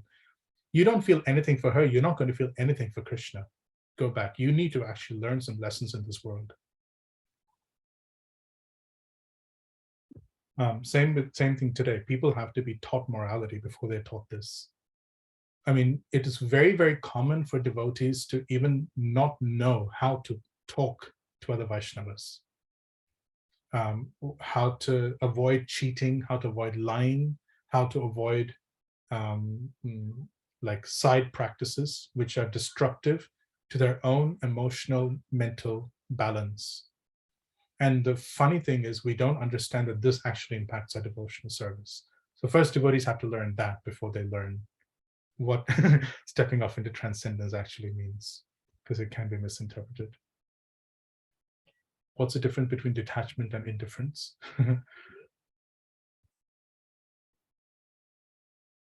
Detachment actually there's a difference between attachment and affection. Attachment means I need you in my life. People actually think that this is love. Like, for example, if I told my wife, Yamini, please don't go to India. I need you here. I can't live without you. That is incredibly selfish. That's got nothing to do with love. Real detachment means that I'm attached to Krishna and I care about someone else. You understand that if they need to do something, then they should do it for their growth. If I'm attached, I will want to keep, possess, control. That is attachment. Love or affection means that what is in their best interest, you don't keep yourself in the center, you keep them in the center. And what is important for them is facilitated. That's love or affection. Attachment is, everybody needs to be attached, and that attachment is actually meant for Krishna. So detachment means that one is attached to Krishna and has affection or love for everybody else. That's what detachment means. Indifference means you are incredibly selfish, self-oriented, you don't care about anyone else, or you've been hurt so much by external circumstances that there's a hardness in the heart, you don't know how to feel anymore. Your emotions don't spring out. This is actually a big mental, emotional condition. This person can be physically healthy, but if they don't know how to express themselves, they don't know how to feel, they're actually very unhealthy as a person, and they need treatment. Okay, let's get back to the verse. Maya aveshya manoye mam. So this is Krishna's answer in full. He says that aveshya, they're absorbed in me. Manaha ye mam. Nitya yukta, they're constantly engaged in the 9 processes of bhakti. Maya Veshya means that their minds are absorbed in me. They want to attain me. They want a relationship with me. They want to please me for the sake of a relationship with me. Nitya Yukta, they're constantly engaged in Navavidha Bhakti. They don't have anything else in between. No jnana, yoga, karma, anything. And their faith is completely transcendental, based in me. Te me yukta tamaha. So Arjuna was asking, yoga vittamaha, who's the best in yoga? Te me yukta tamaha mataha. It is my opinion that these people are the best of the lot. Now, this is actually, if you go to 647, this is the same thing Krishna had said. It's practically the same answer.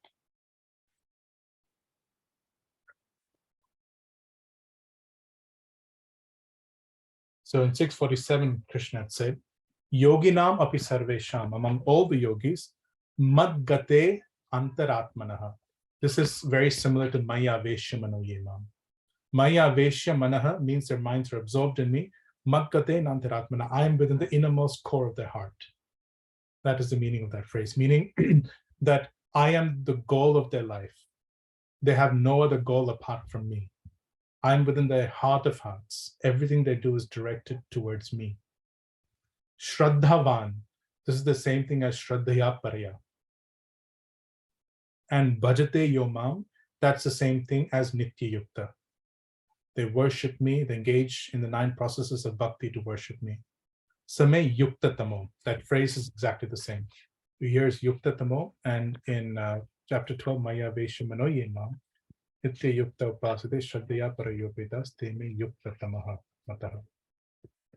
So I hope you can see the connection between 647 and 12.2. Krishna had started this section on pure devotional service by speaking about a completely different type of practitioner. And then he had described the process to attain this type of bhakti. And now he's talking again about the superiority of this bhakti in response to Arjuna's question. Shall we move on to verses 3 and 4?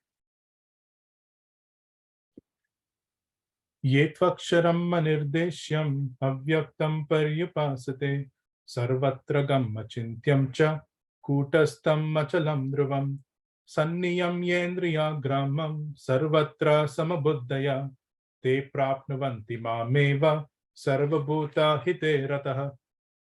Can someone read the translation? But those who fully worship the unmanifested, that which lies beyond the perception of the senses, the all-pervading, inconceivable, unchanging, fixed and immovable, the impersonal conception of the absolute truth, by controlling the various senses and being equally disposed to everyone, such persons engaged in the welfare of all, at last achieve me. Thank you, Prabhu. I think Mrugank wants to be added to the call. I don't know how to do it. Does somebody know? Prabhu, do you see someone in the lobby or the waiting? No, I'm not the host. I think Toshan Krishna Prabhu is still the host. I don't know how to invite him.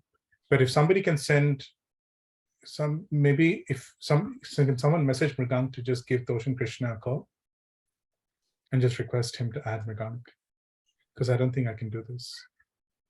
I think next time, Prabhu, just before, like when Toshan Prabhuji add you in, just ask him to make you co-host, and then he can leave as well. So that way you will have the full, then he don't have to be part of the call. Present the whole time. Yeah, I think that's a fair point. Okay, let's just carry on.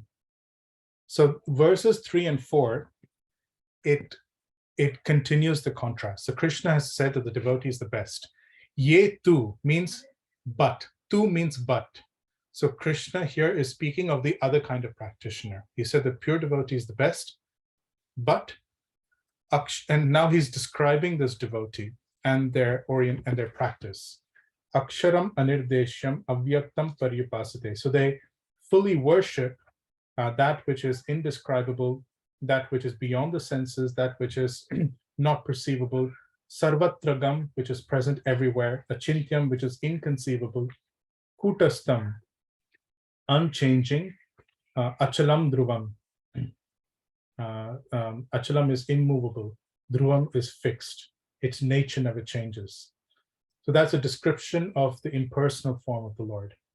And this other kind of practitioner worships this form. Sanniyam yendriya gramam. So these people, they control all the senses. Now this phrase is important. And this phrase is related to text number 5.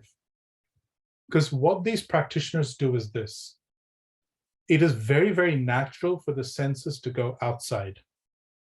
The eyes want to see things, the ears want to hear things. This is a very, very natural thing. But not at the beginning of their practice, when they're practicing Nishkama Karma Yoga so much, but when they graduate to the final stages of this practice and they want to achieve perfection, these practitioners, they drive their senses inwards. They cut their ears from outside sound, they cut their eyes from outside vision, and they turn inwards. So it's Sanniyam Yendriya Gramam, Sarvatra Samabuddhaya. So the Samabuddhaya is that absolute knowledge we spoke about. Sama means equal, Buddhaya means intelligence. They see everything without impressions of liking, disliking, good or bad. They push their senses inside, they see everything equally. Te prapnuvanti mameva. These people attain me also, sarva bhuta hite rataha. And they have a general feeling of affection for every living entity. They don't have feelings of good or bad, or they don't have, they see everything equally, but they see spirit souls struggling, they feel for them. And if to the extent that they can, they will try to help them. This is the real impersonalist practitioner. They take pleasure in hearing and chanting about Krishna, but for them, their priority is attaining liberation. And when they see others struggling, they don't necessarily go out of their way, but if they see someone suffering, or they see the world suffering in general, they will work in order to get it back on track. They will work hard to get it back on track. And Krishna says they also attain me. They attain me in the form of the Brahman form. Because the Brahman form is Krishna, but it's a form of Krishna without qualities. Now, Krishna in text number 5 is going to describe the difficulty or the problem with this kind of practitioner. Kleshodikataras desham avyakta sakta chetasam avyakta hi gatir dukkam dehavabdheravapyate. Translation.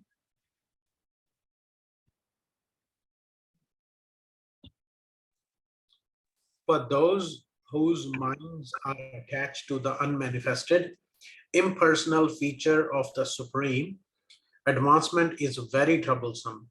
To make progress in that discipline is always difficult for those who are embodied.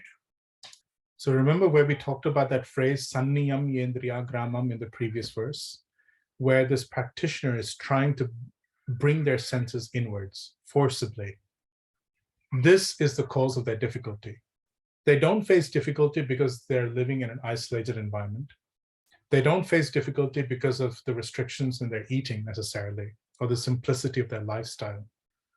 The difficulty is that the senses which naturally want to go outside and experience the world are being driven inside and being cut off from the world. This is nothing short of torture.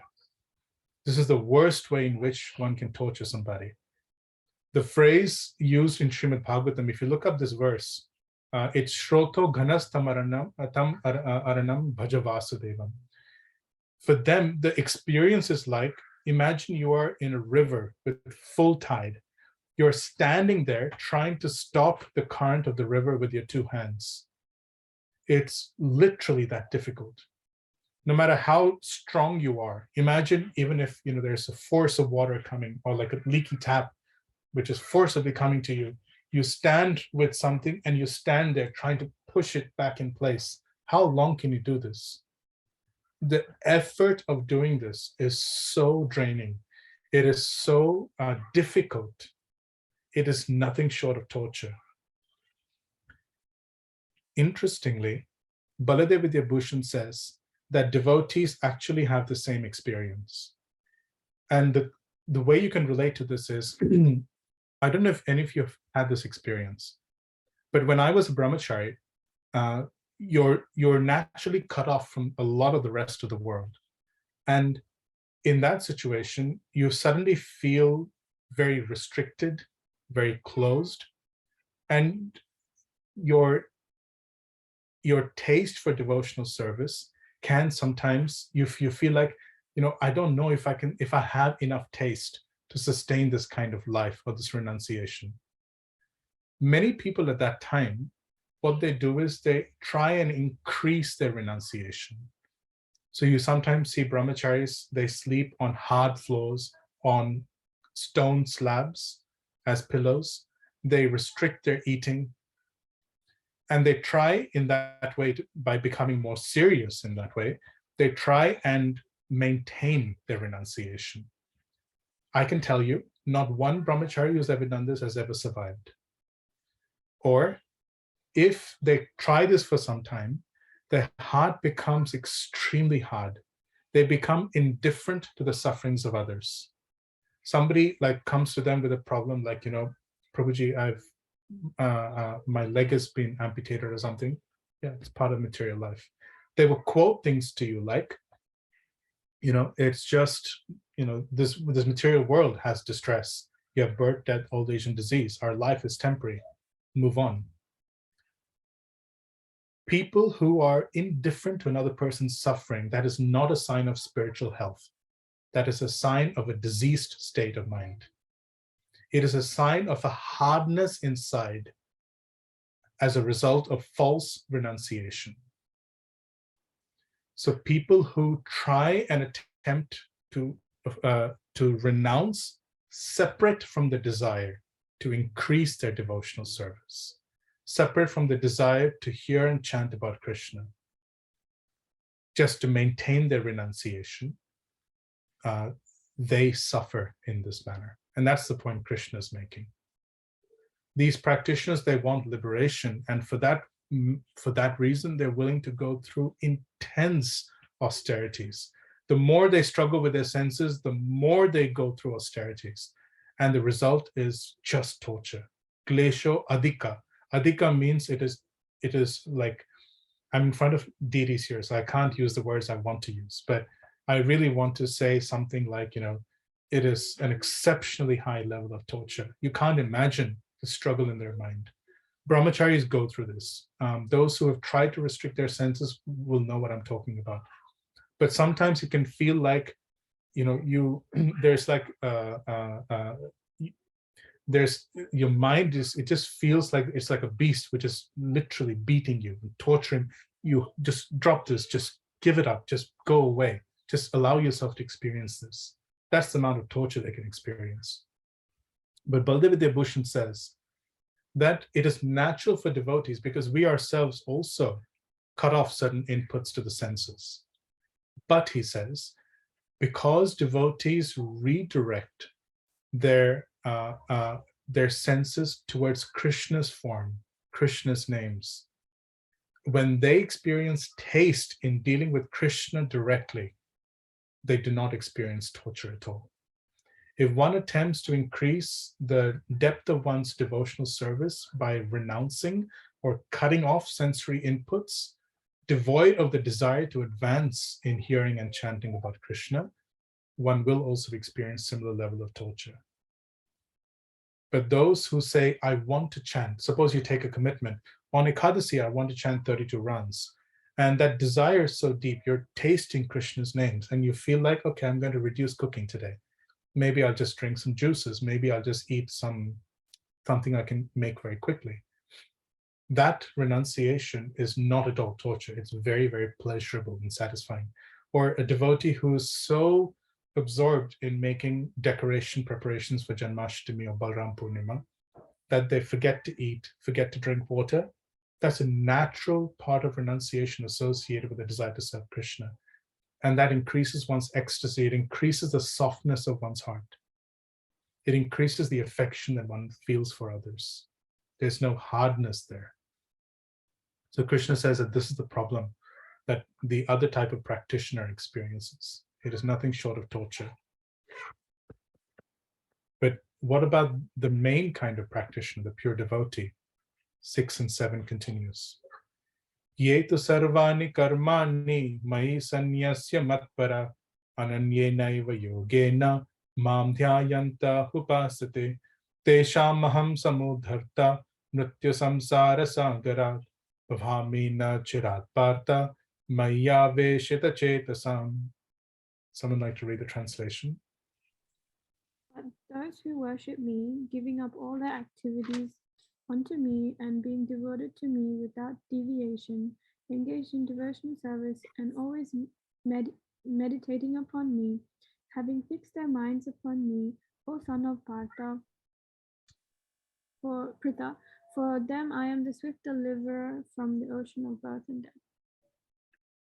And this is the great value of devotional service. I mean, verses like this have been seen in the 9th chapter already, with verses like Patram Pushpam Phalam Toyam Ananya Chintayanto Mam, or Abhishek Suduracharo Shipram Bhavati Dharmatma, Mam Chayo Vyabhicharena, and verses like that, which emphasize the protection, the facility given to a devotee to advance in devotional service.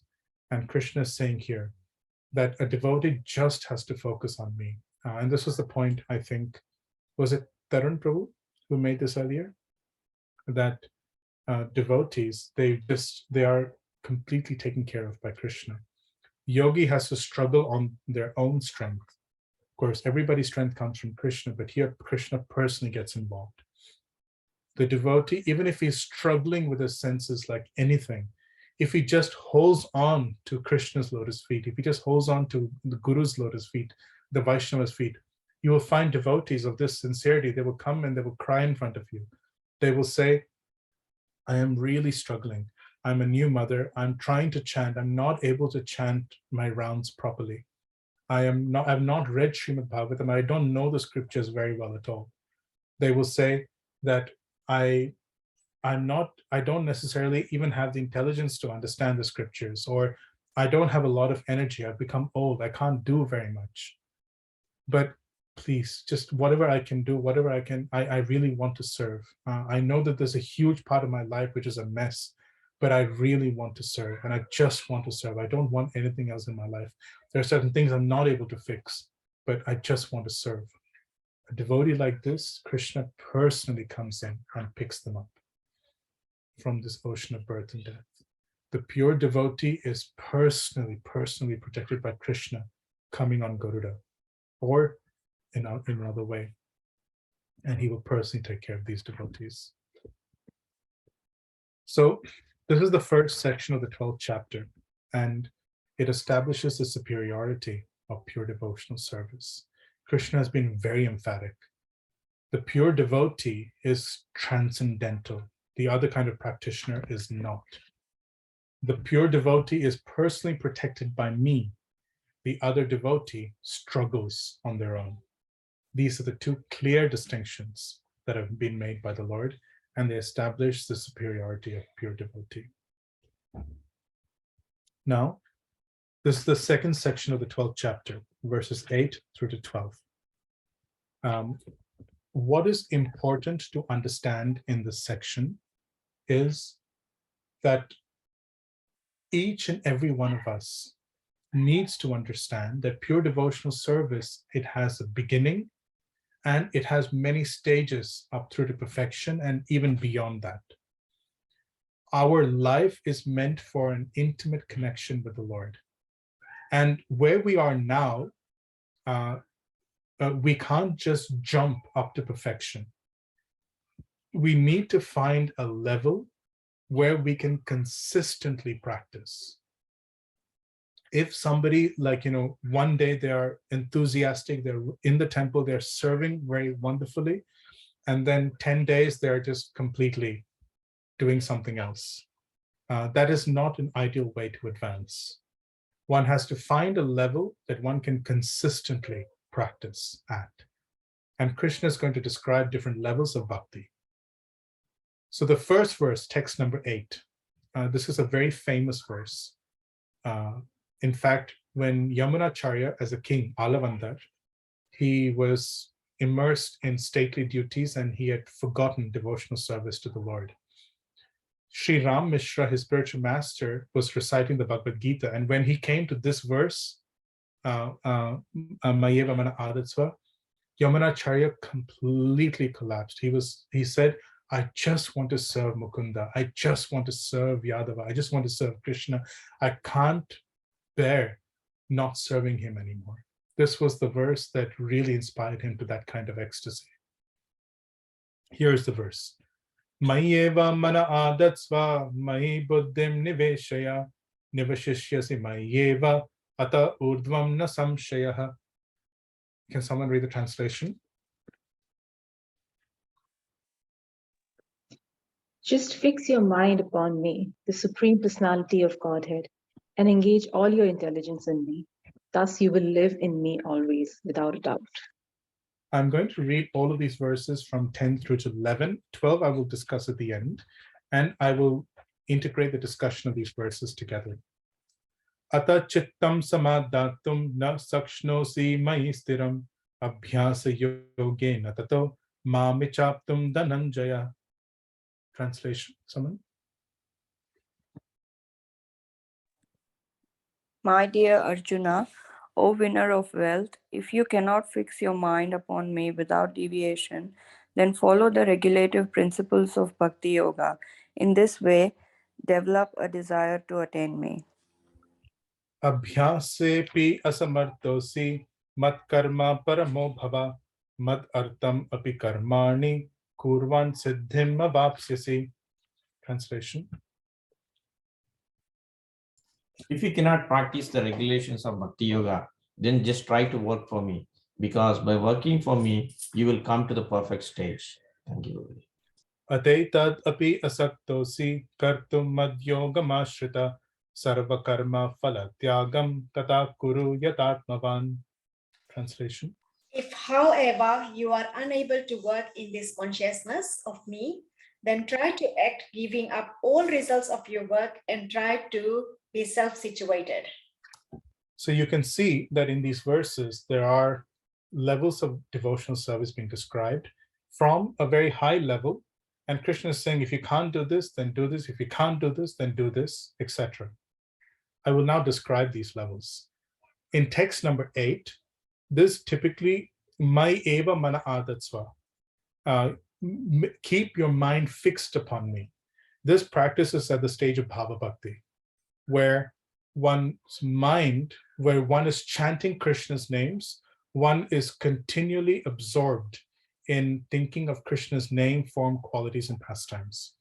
For reference, you can look up Srila Prabhupada's purport to text number 8 of Nectar of Instruction, and particularly read the description of Shravana Dasha. We don't have the time to cover that here. You will cover it in Nectar of Instruction.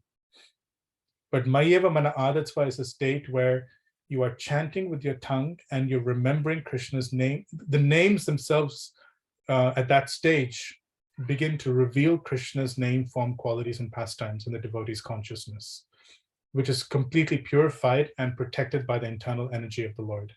And there's a gradual increase of absorption until it becomes complete. When that absorption is complete, one attains prema bhakti. Mai buddhim niveshaya. So there Krishna is saying, fix your mind upon me. If you cannot fix your mind upon me, then use your intelligence to read about me, like in the scriptures, or read my pastimes. Reading my pastimes, then you go back and get your mind to continuously become absorbed in me. So you can understand that both these levels, as they're described, they refer to an internal form of devotional service.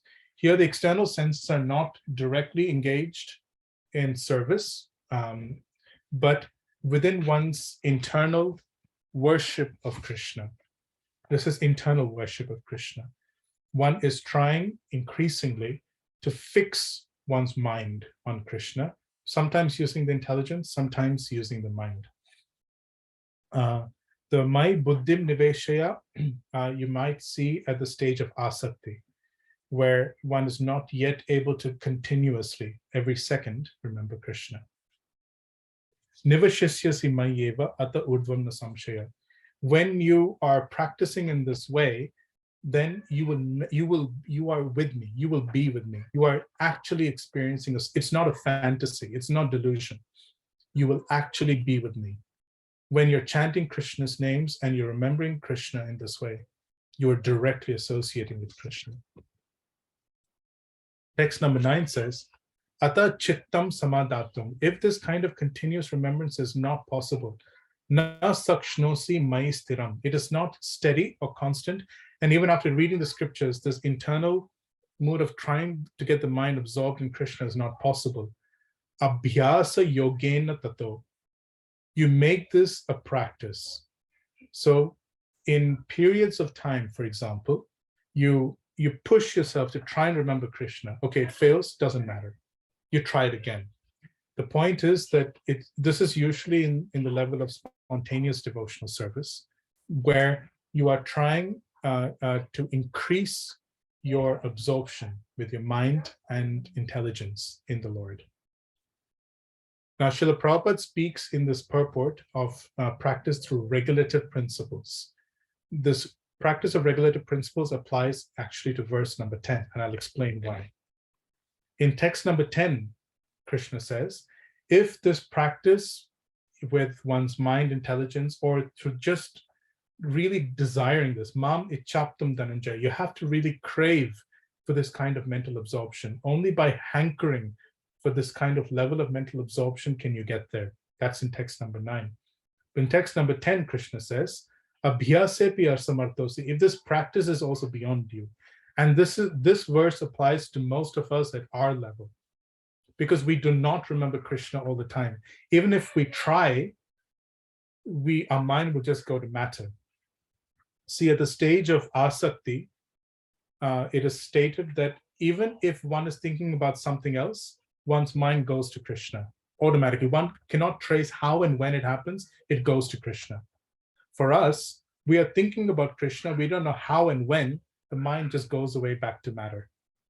So this is us. So even if that practice is very difficult, Krishna is saying, mat karma. So this is not karma as in prescribed duties. Krishna is saying mat karma, my activities. This refers to Navavida Bhakti. Mat karma parama. Parama means transcendental. The 64 angas of bhakti, or the 9 stages or the 9 limbs of devotional service, are transcendental activities. So Krishna is saying, make this your life. Engage in, make garlands for me. Use all your time during your day in engaging in my direct devotional service. And if you do this, kurvan siddhim avapsyasi, you will come to the stage of being able to remember me constantly.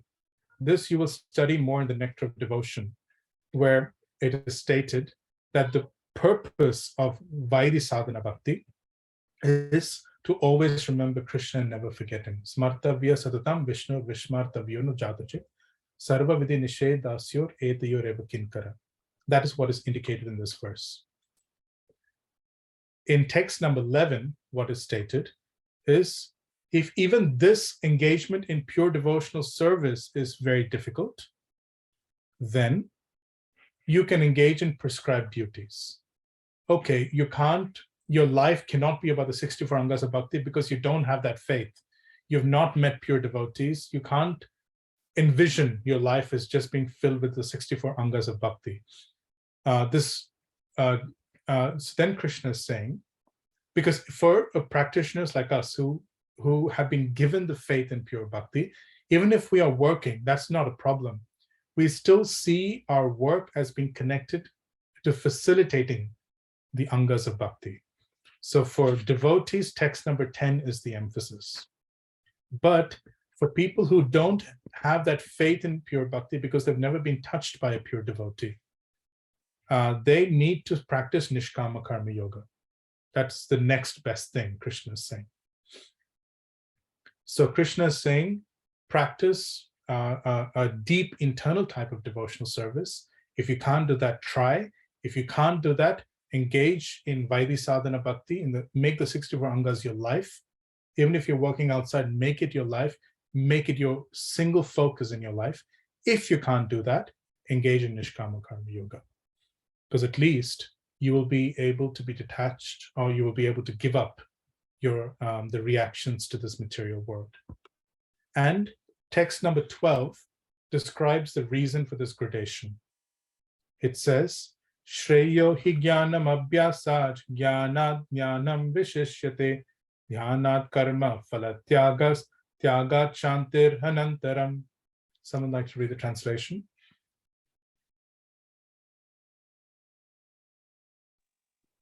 If you cannot take to this practice, then engage yourself in the cultivation of knowledge. Better than knowledge, however, is meditation, and better than meditation is renunciation of the fruit of action. For by such renunciation, one can attain peace of mind. So Krishna is here summarizing his instructions. He's saying, Shreyo means better. Jnanam, jnana is better than abhyasa. So this abhyasa here is a reference to text number 9, Abhyasa Yoga. And what is this jnanam? This is, if you go to text number 8, this is the Mai Buddhim Niveshaya. So Krishna is saying, if you're able to use your intelligence to absorb your mind, that is better than the attempt to do so. Dhyana dhyanam vishishyate. Better than having to use your intelligence is dhyanam. If your mind is naturally able to absorb itself in my name, form, qualities, and pastimes. You understand the distinctions here? The 3 levels are described: mana, buddhi, abhyasa. The mind, the intelligence, the attempt to engage one's mind and intelligence. And Krishna is saying that better than the attempt is the use of the intelligence. Better than the use of the intelligence is if the mind is able to be absorbed itself. And Krishna is going to tell us why. Because he says, dhyanat karma phalatyagas. He says, when one is able to absorb their mind in me, then all of the reactions to this material world become cut instantly. And tyagat shantir anantaram. One attains complete freedom from this material world and basically becomes situated on the spiritual platform.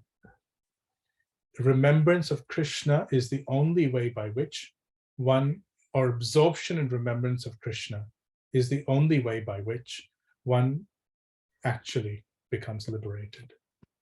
So the point made in these verses is the following.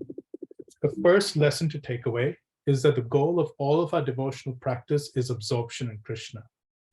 If we are engaged in devotional service mechanically, we are not solving the actual intent or purpose of this devotional service. I recognize that it's 12:03. I know that devotees might be getting frustrated. I'm really, really sorry. But we are literally about 2-3 minutes away from the end of this chapter. So forgive me. If it's okay, I'll just carry on for another 5 minutes.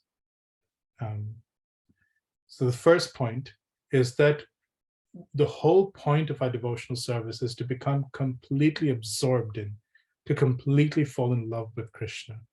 That is the first point to take away. The second point to take away is that the practice of regulative principles, it's not, we don't have things like, for example, regulations in deity worship, or things that we are asked to do or not asked to do during the day, just as rules and regulations. The purpose of these rules and regulations is so that we can increase our remembrance of Krishna. For example, deity worship is governed by 2 principles, cleanliness and punctuality. The reason for these 2 principles is so that we are conscious that the deity is Krishna himself. And we have to be very, very conscious when he's around. Otherwise, if our altar is in a place where we're eating and we are talking all kinds of things in front of them, we're not conscious that they're there. We will not remember them. Or the regulative principles, for example, the reason we follow them is because if we go into any one of those activities, we will lose the ability to focus on Krishna's names.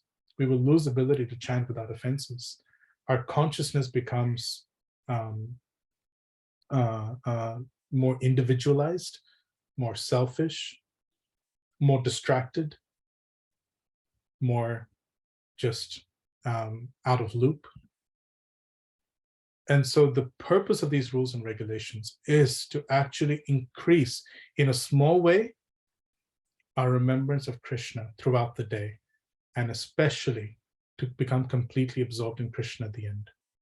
The third thing that one needs to take away is that if we are struggling with our mind, with our senses at any particular point in time, if we feel that life is a struggle, one should remember that remembrance of Krishna cuts our connection with the material world.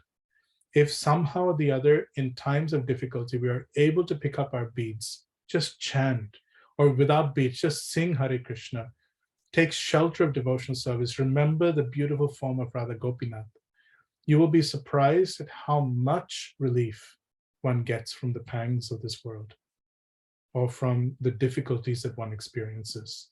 One has to make that as a regular practice. These verses encourage us in whatever way we can to connect with Krishna, either through our work or through our full day. If we're not able to engage in devotional service in the full day, try in some way for our work, our family responsibilities to be directed towards remembering Krishna. And if one can push in that direction consistently, you will be surprised at how quickly you develop a taste for hearing and chanting. And when we develop a taste for hearing and chanting, you'll be surprised at how much we're able to remember Krishna during the day. So the ultimate lesson from these verses is connect, whatever way we are able to connect to Krishna, orient your life towards Krishna, make it consistent, and watch how quickly one's taste for hearing and chanting and one's remembrance of Krishna increases. That is the point made in these verses. Now, in terms of the purport, one will find that the purport is slightly dislodged. So, for example, the purport to verse number 9 can be applied to verse number 10. The purport to verse number 10 can be applied to 11, etc. But read the purports from 8 through to 11 and take Srila Prabhupada's applications. So Srila Prabhupada will say, if you can remember Krishna, do this. If you can chant constantly, do this. If you can serve Krishna and make service your life, do this. If you can't do that, everyone has money, manpower, or intelligence. Try and use this for Krishna in some way. The application is there. You will find that in the explanations that I've given, which is Vishwanath's explanation, you will find that the purports may not exactly match up on a verse-by-verse level, but you will find that the application is true. Now, the last thing I want to end with is this. The third section of this chapter, from verses 13 through to 20, they describe the qualities of the devotee at the stage of Bhava Bhakti. So when Krishna is saying somebody who's absorbed in remembrance of me, dhyanat karma phala tyagas, tyagat shantir anantaram. The word shanti indicates they're complete, that they are cut off from the material world, that they're in a state of liberation. At that state, these extraordinary qualities manifest in their consciousness. Now, the qualities from 13 to 20 are not dissimilar. In fact, they're very similar to the qualities mentioned at the end of the second chapter for the Sthita Pragya, from I think 253 or 4 up to 272. And they're also quite similar to the qualities of the person beyond the modes of material nature in chapter 14, from verses 22 through to 25. Or in the 6th chapter, the qualities of the liberated yogi.